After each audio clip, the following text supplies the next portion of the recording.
Certainly, exercise is important for your health and your lungs and your blood pressure, things like that. But the bigger component is what you put in your diet.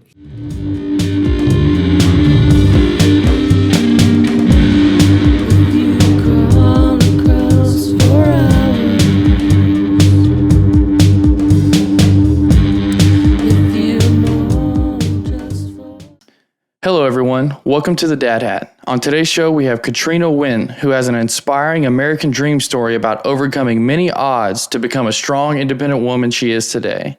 She's a doctor, an author, and the founder of a nonprofit organization, Faithful to Fitness. Welcome, Katrina. How are you? Thank you for having me, Lee, on this show. I'm doing well. Man, I'm very happy to have you today. Your story and you as a person I can relate to. My wife is Vietnamese, and her parents have a similar story about coming to America, and I can't wait to jump into that. Well, thank you. What a coincidence. Yeah, for sure. So, as I know it, in the mid to late 70s, your parents escaped communist Vietnam, and you know, that story of getting here was very tough. Can you tell us a little bit about that? So 1975, April 30th, was when the fall of Saigon occurred and the end of the Vietnam War. So my dad took my mom and 8 children. I was the youngest at 14 months on his fishing boat and was out to sea hoping to be rescued by a humanitarian ship, which we were brought to the Philippines and eventually flown to Guam, which was our first U.S. settlement. And along that journey, I nearly died twice, once nearly falling into the ocean when somebody caught my leg and I escaped that near-death experience. And the other time was getting really sick in the refugee camp in Guam and requiring emergency surgery. So I was so sick that my parents were told to look for a burial site just in case I didn't make it. So that's the story. That's my story of where I started and how I'm here today. Wow. Okay, so your family makes it. Where did you guys settle when you guys first got here? After Guam, so we were in Guam until I'd say probably end of 76 or so. My little sister was born there July 76. And then my little brother was born in March of 1978 in Louisiana. So somewhere in there, in Guam, I know that my parents went through like a couple of hurricanes, and then it was just hard to find work and just the weather. So we were sponsored by Catholic charities and brought to New Orleans, Louisiana. And what did your parents do, and what did your family do while you were in New Orleans? So since both my parents were in their 40s, learning a new language was difficult. So I remember my dad would remember, he'd learn things and 2 weeks later he'd forget, what he learned. And so they did what they could. So my dad worked in like the warehousing, just packing boxes, shipping things, stocking items. And then he was a fisherman by trade in Vietnam. He hired people there. So he continued with fishing. So, some of it was a hobby and some of it was to make a living, just make ends meet. But my mom worked in the grocery stores, and again, she just knew how to clean fish and seafood. So she worked in the supermarket helping with that. But a lot of, for us, it was getting government assistance in the beginning to kind of just get our feet wet and figure out how to raise the children so one day we wouldn't become dependent. Wow. And what was the home life like? Was it a struggle all the way? Was your parents, did they have a positive attitude? How did they take the struggle? I think when we were in Versailles, which is a smaller town outside of New Orleans, we had a very strong Catholic community, Vietnamese Catholic community, and just a sense of belonging that there were other relatives and friends that we were with. So even though we were away from our home country, we still felt like we were creating a new home. And our faith is what, helped us, just people supporting us and knowing that we're all going through the struggle together. I remember having to learn during the day, going to school to learn English, and being in kindergarten, first grade, preschool, and then on the either evenings or the weekends, learning Vietnamese and catechism of the Catholic Church and getting my sacraments and things like that. But by the time we were in Louisiana, there were 10 kids now. So the older siblings would take turns like being in school and then babysitting so my parents could work. And that's kind of how it happened. What a dynamic. So you guys got a pretty large family by today's standards, and every component of that family had a functionality of, whether it was babysitting, whether it was helping the younger kids try to, learn English or learn whatever you guys were learning. It was just a big little great family. That sounds amazing. So go ahead. Yeah, and I think like most of the immigrant families in the 70s, 80s, we learned to live as an extended family. And even when people got married, they were always around for their parents, because that's how Vietnamese culture was. We learned, people didn't put their parents in nursing homes. Like they were with them either in the same home or in their life until they passed away. So that's how we grew up, and that's our culture. Man, let me ask you something. That's such an interesting topic right there, because, a lot of people in America, they do utilize nursing homes and end of life care and all that sort of stuff. Do you feel like there's a lot of value in not doing that? Yes, absolutely. I think, I think that for my parents, they've always said at the end of their life, when they passed away, which they both passed away, my dad in 2018, my mom in 2021, they always reiterated that they never wanted to die alone, whether in the hospital or nursing home. They wanted to be with kids and grandkids, and that was what mattered the most.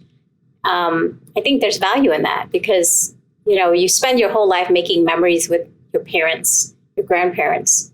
Why not be there for them in their most dire time when they feel lonely and they're slipping away into another world? So yeah, they're getting to the end of their life, and not only is it you the kids bringing them value, being with them near the end, but also I would say it probably brought the kids value as well. Just the kindness that has to come with being there when they're it's the end. So it's the end, yes. Mm-hmm. And sometimes it's like the joy of being able to have time with your loved ones when they're passing away and not passing suddenly. So there is wisdom that is imparted even in the final moments. Like people often say, when you are given 6 months to live, there's actually a blessing in that, right? Because you actually have time to make plans and do things with your loved ones, to leave a legacy, to impart wisdom, and to spend time making memories in the time you have left. So even on the deathbed, there's wisdom that can still be imparted when you have time. Definitely. Wow. Okay, so you had a struggle as a child, or lots of struggles, it sounds like. And how did you become a doctor from such a struggle in the beginning? So I think, my story of becoming a doctor is so different from most people.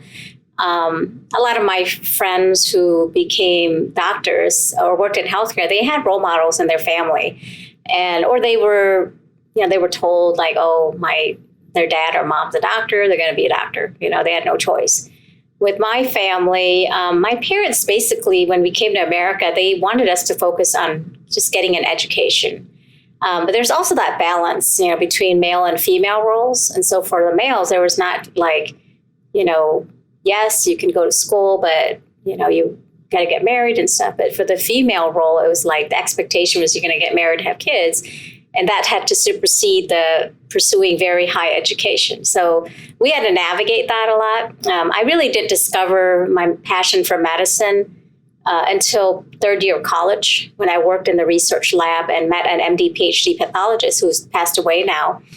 And he basically told me if he could do it all over again, he would be an MD because he could still see patients and do research. And I volunteered at hospitals. And I realized one day when I was in a neonatal intensive care unit, I was feeding babies with the help of nurses teaching me how to do that I thought about my refugee experience and how I'm actually giving the opportunity to help these babies. And seeing doctors and nurses do surgeries and feed these babies and help them through their premature stages and keeping them alive and giving their parents the chance to love their child who had a rough start. And that was me. I was me in the refugee camp. If I didn't have the nurses and doctors in the military to help save me, I wouldn't be here. And so that's really I kind of committed to medicine at that point and just pursued every way for me to get into medicine. Wow. So you brought up this idea of maybe gender roles and that sort of thing. And you are obviously a strong, independent woman, and, you're married. So how does that work with your partner? So my husband and I met in residency in Columbia, Missouri. It was like 2002. He also started residency same time. We were only at the same hospital for about a year, and then he had to move away to finish 3 years of residency about 3 hours away. He's Filipino, and I'm Catholic, and his mom was Catholic. His dad was like a Protestant faith. But in terms of my family, I grew up much more devout practice. I never missed a day of church on the weekends. And he was kind of like he knew God, and he prayed occasionally and had, weddings and funerals at churches. But to go to church every week and pray every morning and night, it was different. And so I have two brothers who are Catholic priests. And so when we decided that we're going to get married, it was kind of this challenge of, okay, is he going to join the church and get married, or he's going to get married and join the church? So I kind of had to navigate that a little bit. And I felt like the relationship you have with Christ is an individual relationship. You have to get to that point. If you love someone, you're going to find out how to make it work. And so we got married, and less than a year later, he got confirmed to the church because he was ready. And that's how I navigated. I feel like it's not about in like Asian culture, especially Vietnamese culture, it's very paternalistic. And so it's very like male driven and fatherly roles, very male dominated. That's just how it was. But in America, it's different, right? There's more of a female equal kind of balance in terms of gender roles. I think my husband, being Filipino, he appreciated that female role. And we're both doctors, and we have our own accomplishments. And he used to tell me that there's only one person in a relationship that needs to be ambitious, and we already know who it is. That's you. That's definitely you. So he supports me because he knows that's whenever I choose to do something, like even when people tell me it's difficult, or he's like, she'll do it. That's so amazing because me and my wife, we talk, and she'll hint, and she won't come out and say it, but she will hint at, if you want me to be the ambitious one and lead this thing, as far as, providing and going out into the world and working every day, I'll do it. You know what I mean? She'll be brave enough to do it. And she wants that. Now, I'm a business person as well. And I'm a type A as well. And we sometimes we struggle on that side of it, but that's also what brought us together. And I've said this so many times on the podcast, but we found commonality in bettering ourselves, ourselves. And that's our relationship is based on, okay, you want to get better as a person. So do I. We're going to utilize that to be the foundation of our relationship. And that has worked for us. So, but back to your story. So basically to navigate, this, you being a kind of a type A personality, a strong, independent person, you've used Catholicism and a religion as a bedrock. And then you've also used this love, because both of you have a love for medicine. Did I hear that right? Yes. Mm-hmm. So both of you have this love for medicine, and between those two things, y'all have a happy marriage. Is that right? Yes. And June 17th, let's see, 3 days from now? Yeah, 3 days from now, we will celebrate our 17th anniversary. All right. What a story. That is amazing. Yeah. That is so amazing. And, like every couple, there's ups and downs. But when God's at the center of our marriage, we always go back to that. And we just know we have to seek his will and that he'll get us through everything. That's amazing. That's amazing. Okay. So I want to move on to your nonprofit organization, Faithful to Fitness, and kind of go into that. How did you come up with the name first off? So I actually had written down like 4 different names, and I sat in front of a adoration chapel one day, and I just asked like, what should it be? And that name came up. But the reason why I named it Faithful to Fitness is that I think fitness journey, it's about, people having success and then failing, and having success and then failing. No matter what you do, whether you hire a coach, a trainer, you go on a weight loss journey on a specific diet. It doesn't matter. We're going to go through ups and downs. So being faithful to something is a commitment, right? Whether it's a relationship or a goal. So commitment is the faithful word. Fitness, even though it's a childhood obesity intervention program, but fitness involves not just physical fitness. There's a mental component. There's an emotional and spiritual component that will guide you to healthy living and overall wellness. The number 2 comes from a couple things. I feel that health and wellness and obesity intervention, especially for children, involves at least 2 components. One is the parent-child relationship or family-child.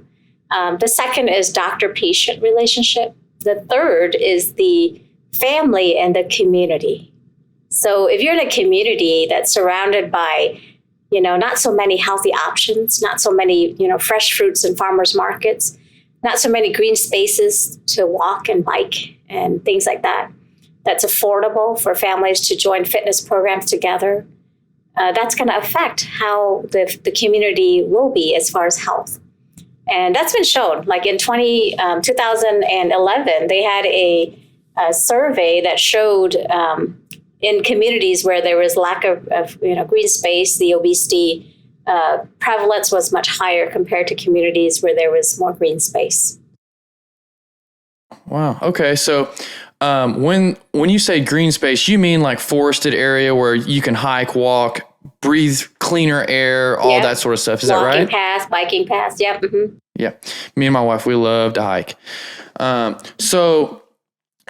There's definitely a correlation there. What about diet? So I live in Texas and we love fried food. As we discussed before the show, Whataburger is our state restaurant, it seems.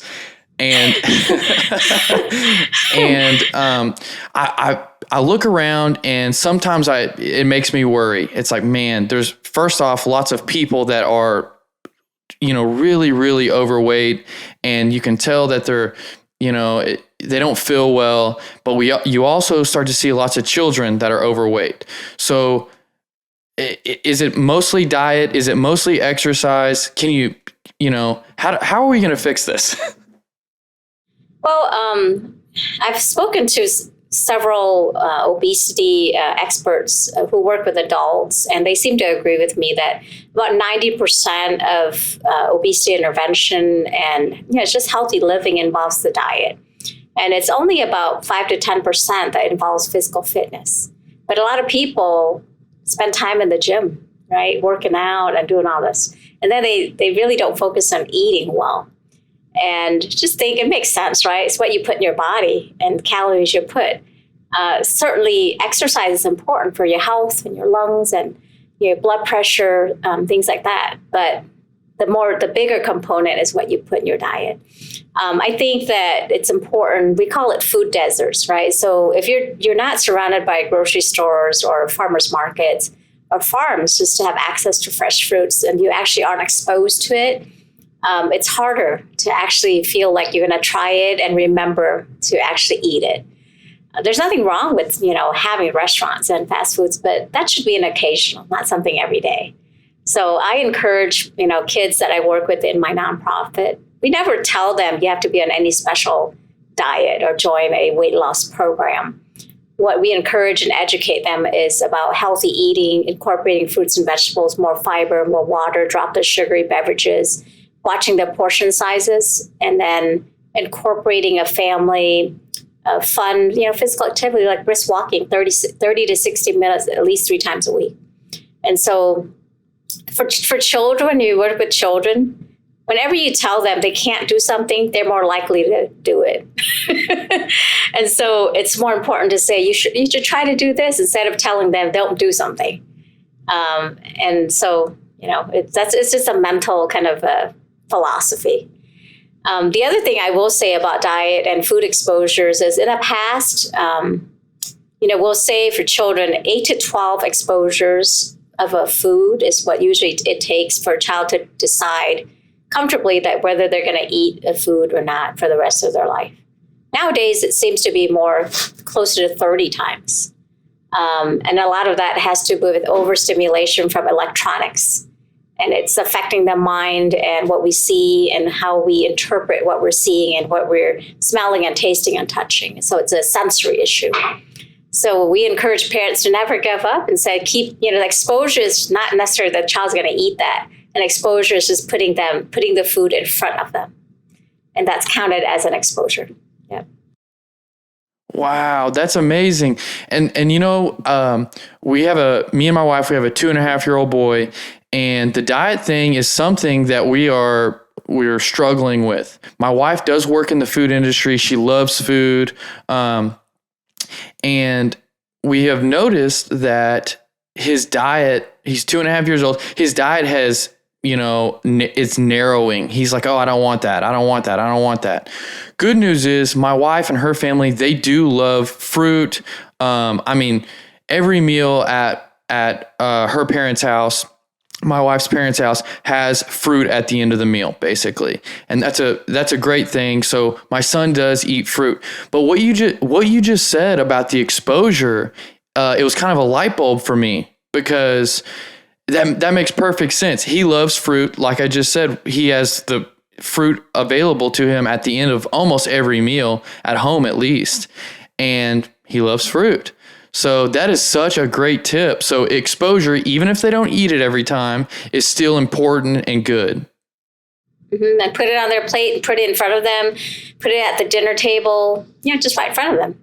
And you'll find out maybe they won't eat a green apple, they'll eat a red one. Maybe they won't eat a banana, but they'll eat a peach. Maybe a nectarine and not a peach. Maybe a blueberry, not a strawberry, right? But it's just seeing it. Sometimes it's just the color or touching it and feeling like it's safe. Yeah.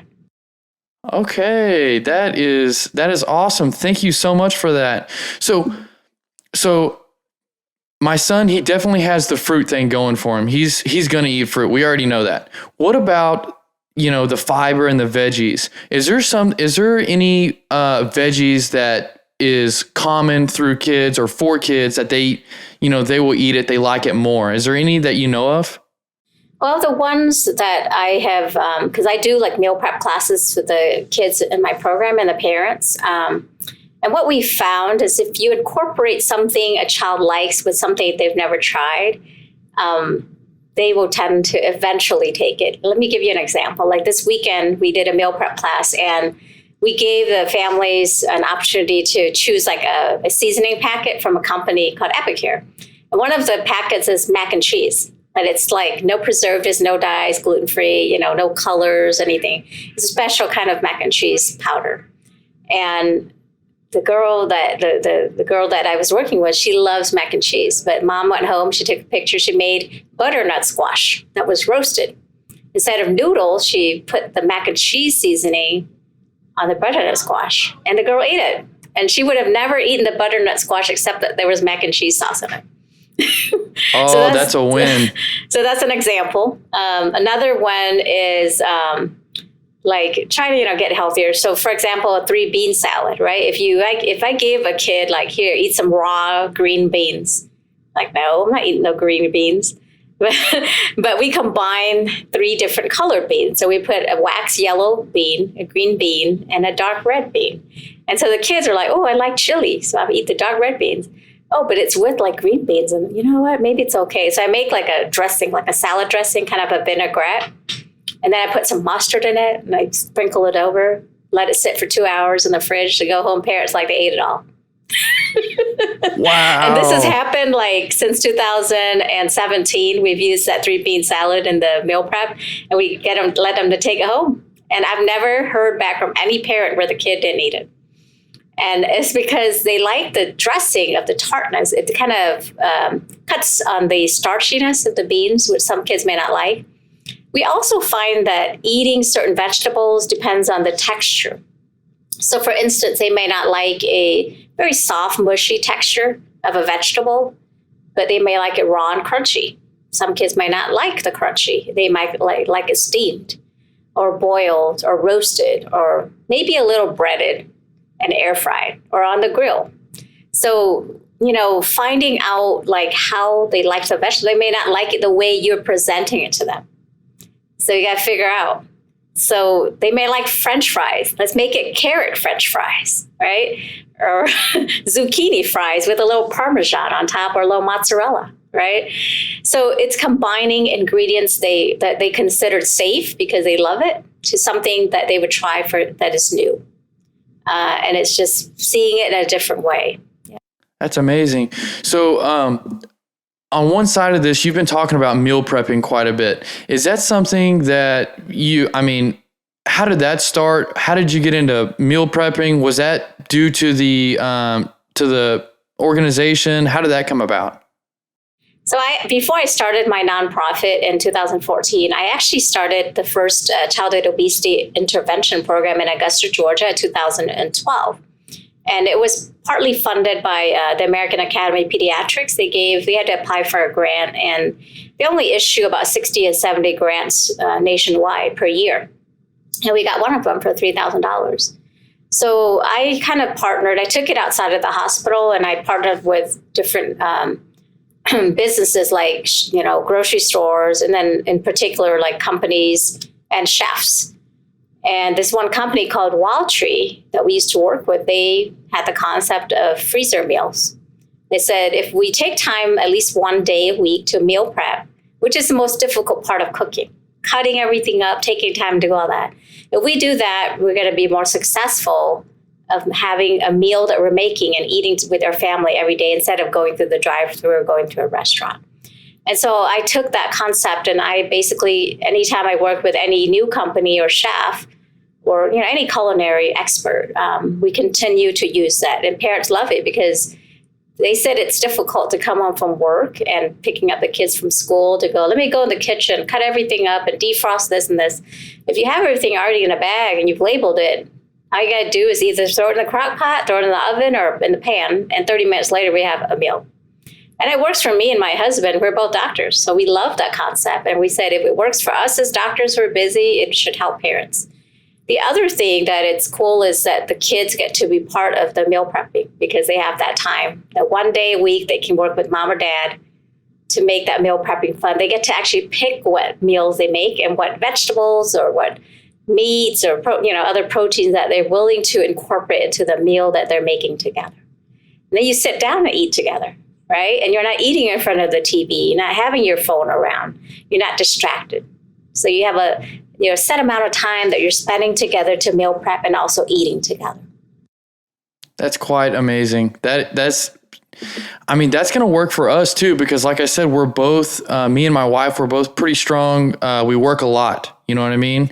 So therefore, cutting out some time to make that meal. And my son's only 2.5, like I said, so that may not be right away, but I imagine if we start that habit, he'll become a part of that habit as well, right?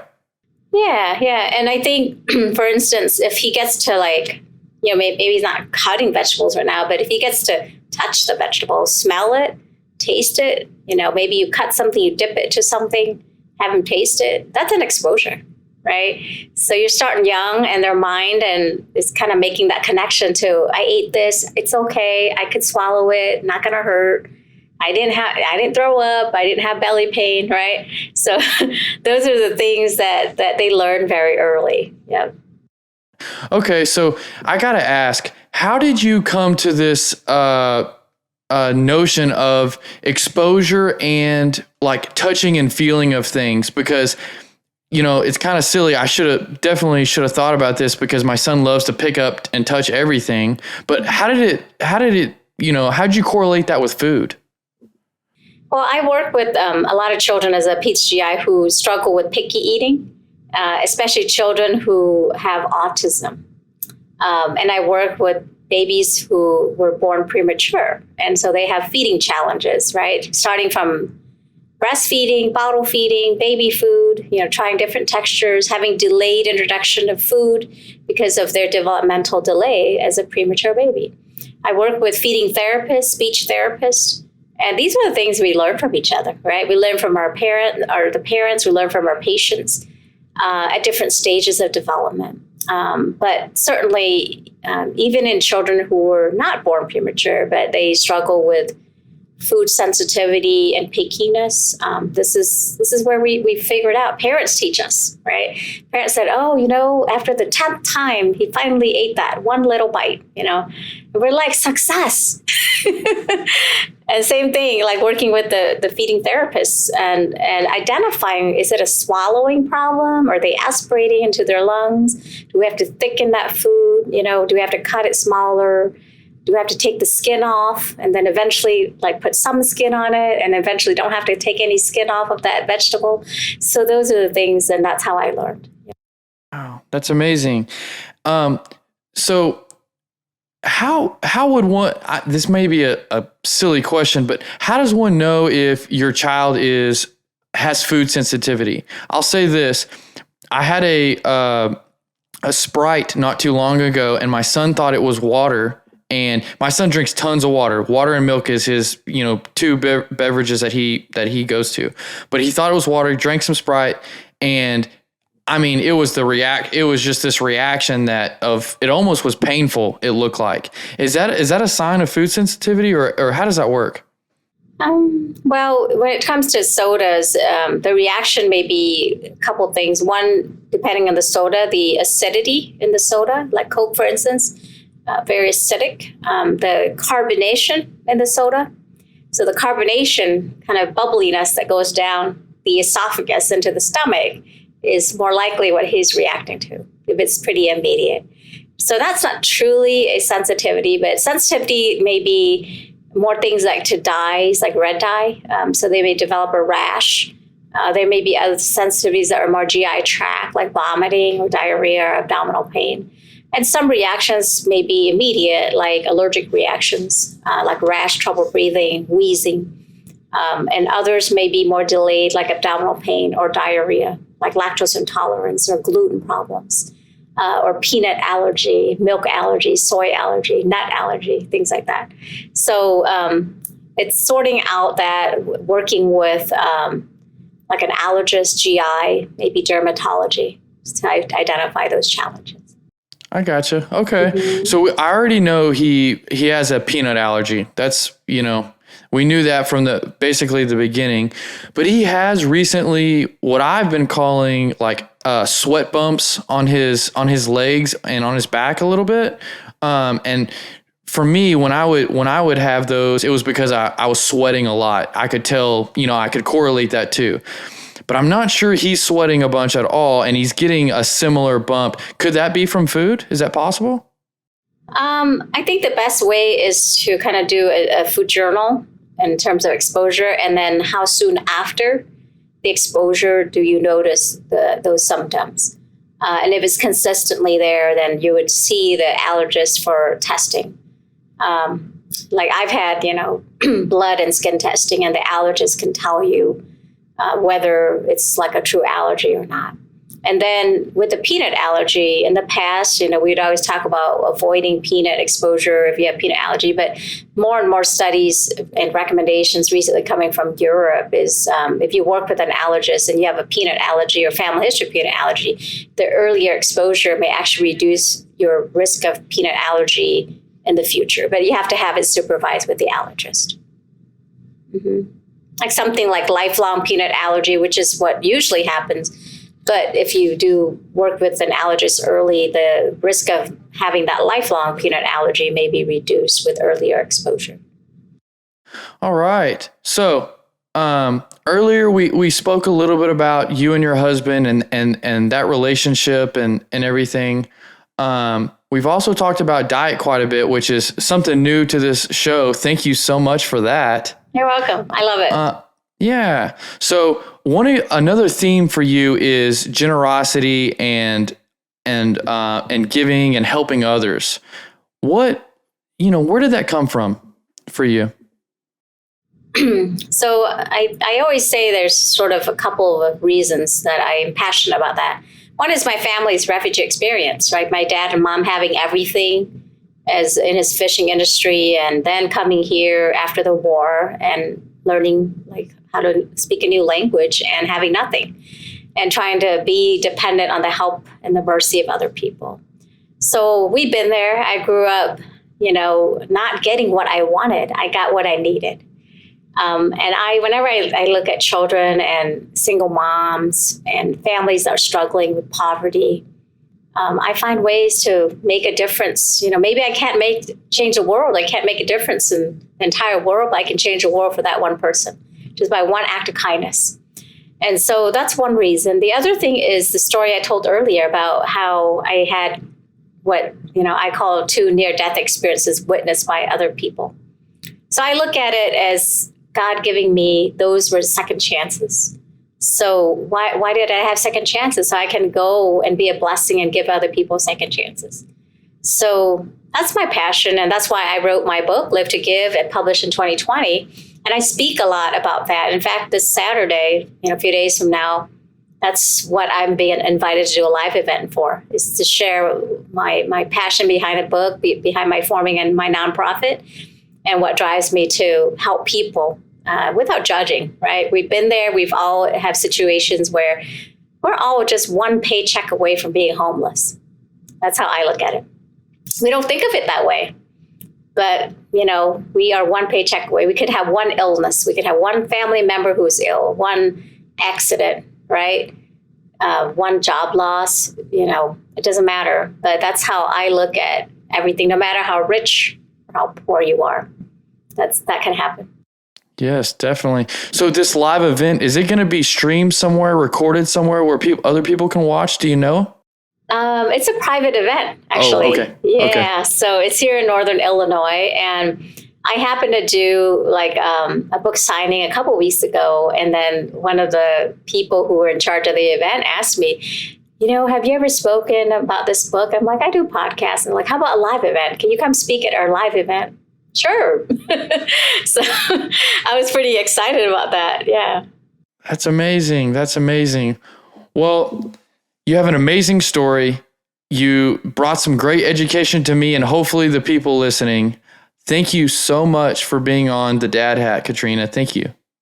No, thank you. It's a pleasure. It's always my passion to share, my knowledge and my experience, my story, to make a difference in other people's lives. And if anyone wants to reach out to me for help, advice, or if they want to start a chapter of my nonprofit, just feel free to reach out. They can visit my website at mdkatrina.com, and they can connect with me for speaking, for authorship, in terms of my books, my nonprofit, or just maybe they need a pediatric GI doctor through telehealth. So I'm licensed in 8 states, so I can help with that.